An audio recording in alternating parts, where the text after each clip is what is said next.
I don't know about you, but seeing those 2024 election results roll in, Oh, yeah. it felt like a punch to the gut, you know? Yeah. Losing all 7 battleground states. Really is. It's enough to make anyone wonder what the heck just happened and what it means for the next 4 years. It's certainly a wake-up call. Yeah. And that's why this deep dive into Indivisible, a practical guide to democracy on the brink, feels so timely. It's like they knew we'd be feeling this way. It's like they had a crystal ball or something. But instead of just doom scrolling, Right. we're going to dig into this guide and see what actionable advice it has for us. Absolutely. So let's start with the obvious. What exactly happened in this election? Well, the guide calls it a nationwide swing towards Trump. Okay. And it wasn't just those battleground states. Oh. Even traditionally blue areas shifted, Oh, wow. which suggests a broader trend. Yeah. One of the things that jumped out at me was how the ground game actually made a difference in down-ballot races. Where there were investments, the swing against Democrats was smaller. So even though it felt like a red tsunami, there were still places where those local efforts held the line. Yeah. I'll admit, that's a little bit reassuring. It is. Yeah. It shows that organizing and getting out the vote still matters. But we need to understand why this happened. Right. The guide argues it wasn't necessarily an embrace of Trump's ideology. Oh, okay. It's more like a giant screw you to the status quo. So it's like voters were saying, we're frustrated and we're going to shake things up, even if it means taking a gamble on someone like Trump. Exactly. Wow. The guide points to economic anxieties as a major factor. Okay. People are feeling squeezed by inflation and just generally disillusioned with how things are going. And it's not just a U.S. thing either. Oh, really? Apparently, 2024 was a historically bad year for governing parties around the world. Wow. So this wave of discontent is global. Yeah. That's kind of terrifying, but also makes me feel slightly less alone, you know? I get that. But here's a bit of good news. Okay. The guide points out that Democrats held their own in the House Okay. and even won some Senate and governor races, Yeah. especially in those battleground states, with strong ground game efforts. Right. Plus, those abortion ballot initiatives did really well. Okay, so it's not a total apocalypse, Yeah. more like a democracy on the brink, as the title so aptly puts it. Right. Yeah. And it's important to remember that Trump's win isn't a mandate. Okay. It's more a reflection of widespread discontent. Uh-huh. And that actually presents an opportunity. An opportunity, how so? The guide suggests that we can actually fracture Trump's coalition by showing people the reality of his policies once he's in office. So it's like, okay, you wanted change, now here's what that change actually looks like. Right. Interesting strategy. Yeah. But how do we even begin to push back against this? I think a lot of people are feeling pretty powerless right now. Like their voice doesn't really matter. I understand that feeling. But the guide reminds us that even in a democracy on the brink, we still have power. Okay. They call it constituent power. Constituent power. That sounds a bit jargony. What does that even mean for everyday people like me? Think of it this way. You're a constituent, right? Yeah. And those elected officials, they work for you. Okay. Their job security depends on keeping you happy. Okay, so it's like they need to keep us happy if they want to keep their cushy jobs in Washington. Exactly. Okay. And that makes them pay attention to what we want. Right. Of course, it's more complicated than that. Yeah. But the guide emphasizes that even now, this constituent power still has weight. So how do we actually use it? Do we just like tweet at our representatives? Well, Because I've been doing a lot of that and it doesn't seem to be doing much. well, the guide has some practical advice on that. Okay. It highlights the importance of local press coverage, Okay. endorsements from influential groups, and direct communication, especially phone calls and in-person visits. So it's about being strategic and targeted, Yeah. not just shouting into the void online. Right. Okay. And it's important to remember that things have changed since the first Indivisible guide. Okay. We're dealing with a more unified Republican Party, Right. a consolidated media landscape, and politicians who are very good at avoiding scrutiny. So we need to up our game. Yeah. We can't just dust off the old playbook and expect it to work the same way. Right. What's fascinating to me is how the guide lays out a 3-pronged plan, almost like a game plan, for navigating the next 2 years and setting ourselves up for victory in 2026. Yeah. They call them plays. That's a great way to think about it. Yeah. We need a coordinated strategy with everyone playing their part. All right, so let's break down these plays. Okay. The first one is all about saying no to what they're calling Project 2025. What exactly is that, and why is it so important to resist it? Well, think back to 2017 when they tried to repeal the Affordable Care Act. Oh, yeah. Remember all those protests and town halls? I do? That's what we need now, but on an even bigger scale. Okay. Project 2025 is basically Trump's agenda for remaking the government in his image. Uh-huh. And it's pretty terrifying. Okay, I'm getting some serious flashbacks to those ACA protests. Yeah. I remember feeling so fired up, like we could actually make a difference. Do you think we can recapture that same energy now?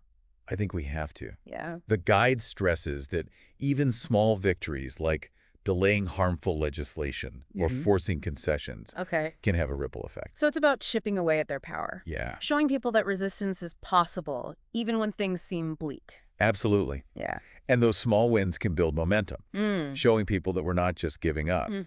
The guide argues that this kind of unified opposition isn't just about mitigating harm in the short term. Yeah. It's about building a national backlash that can translate into electoral victories in 2026. We need to expose the flaws in Project 2025 and make sure voters are ready for a change come the midterms.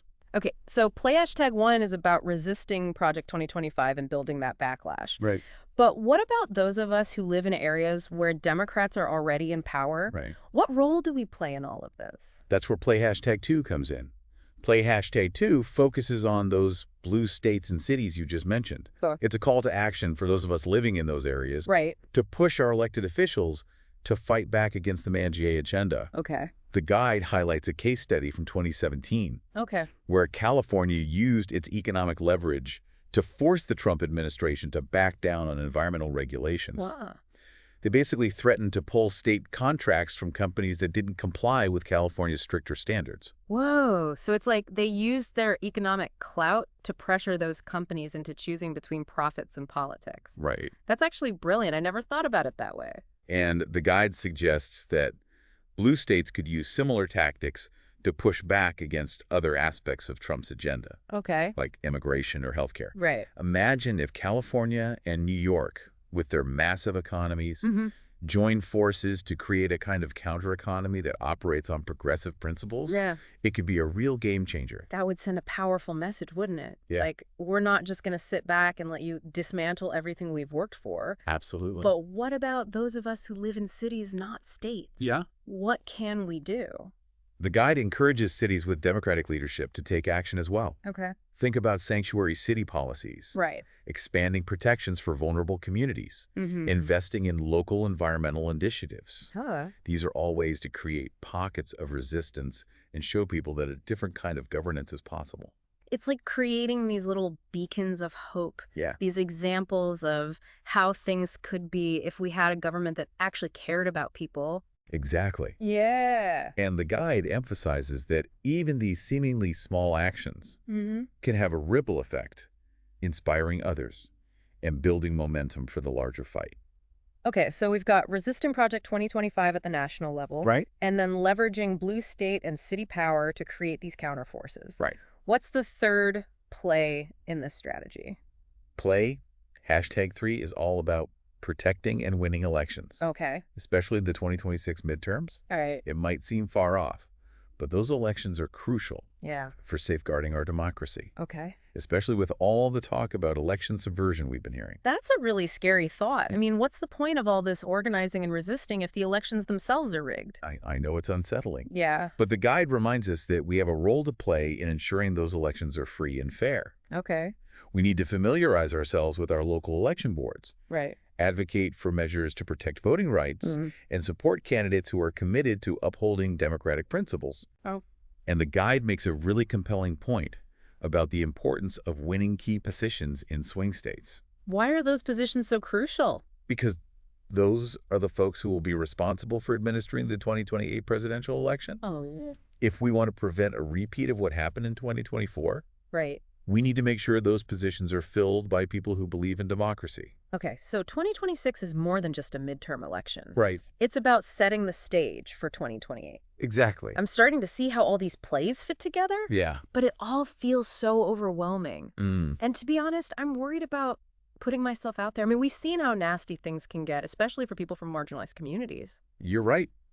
To be concerned, this isn't a game. Right. There are real risks involved. Yeah. And the guide acknowledges that. Okay. It encourages us to be realistic about our risk tolerance and to take steps to protect ourselves, Okay. both physically and digitally. So things like being aware of our surroundings, knowing our rights if we're stopped by law enforcement, and making sure our online activity is secure. Exactly. Okay. But it's also important to remember that we're not alone in this. Right.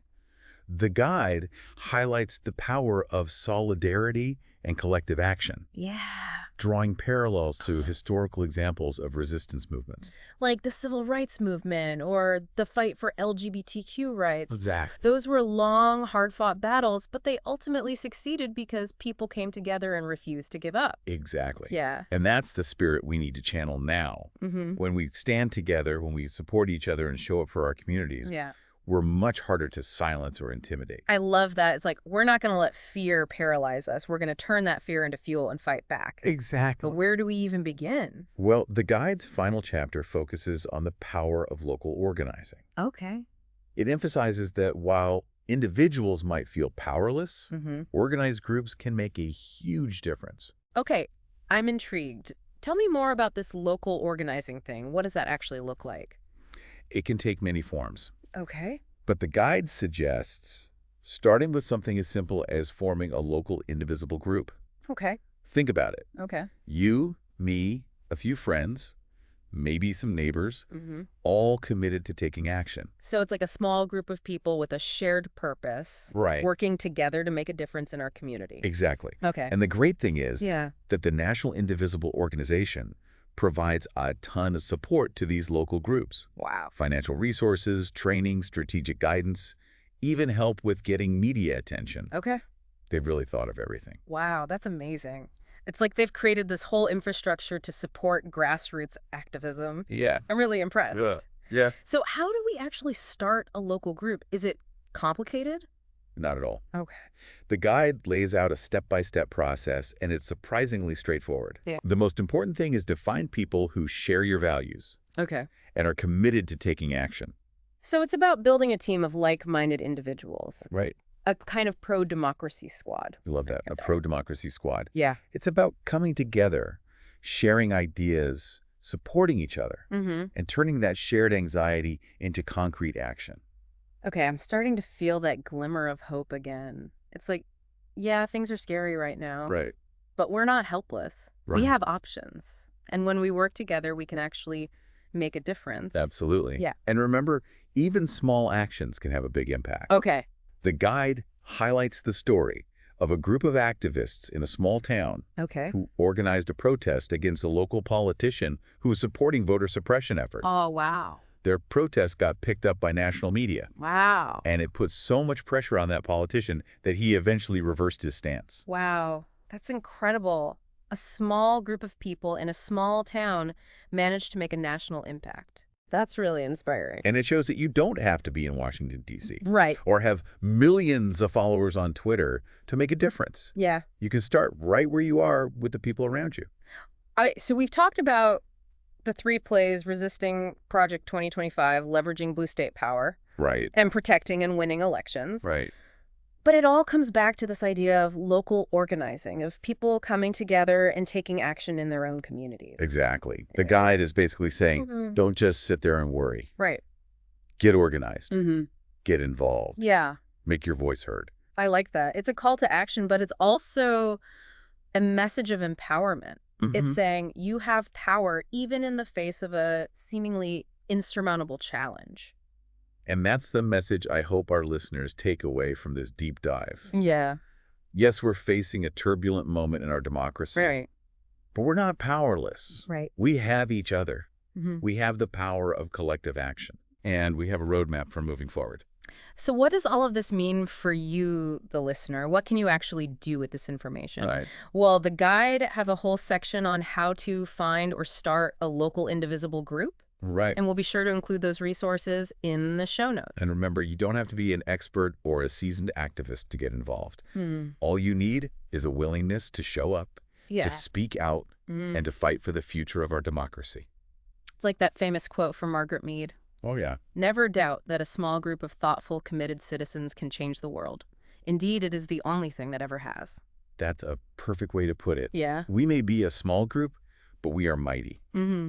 And together, we can make a difference. You know, at the beginning of this deep dive into Indivisible, a practical guide to democracy on the brink, we talked about that feeling of anxiety we're all experiencing after the election. It's like this weight sitting on our chest, this fear of what the next 4 years might hold. It's understandable to feel that way. Yeah. We're facing a situation unlike anything we've seen in our lifetimes. Exactly.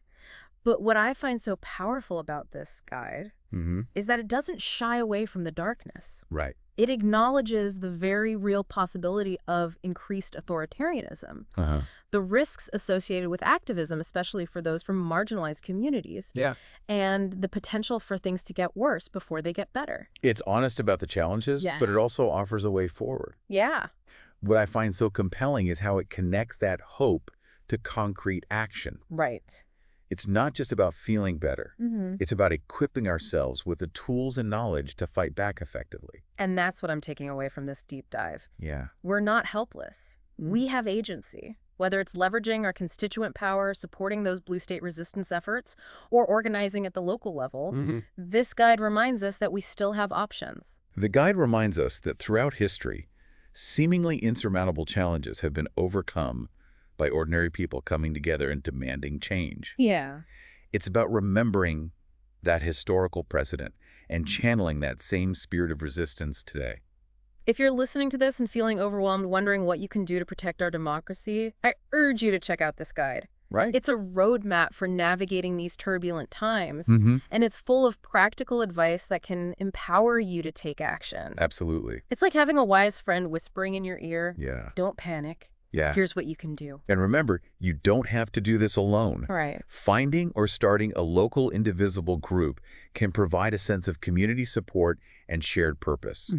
It's about coming together with like-minded individuals and turning that shared anxiety into collective action. So what does all of this mean for you? Yeah. It means that the fight for our democracy continues. It means that our voices still matter. And it means that even in the face of daunting challenges, hope is not lost, as long as we're willing to organize, resist, and stand together. The guide concludes with a powerful call to action. Yeah. Don't mourn, organize. Wow. And that's the message I want to leave you with today. Yeah. Let's turn our anxieties into action, our fear into fuel, and our determination into a force for positive change. Because the future of our democracy depends on it. Absolutely.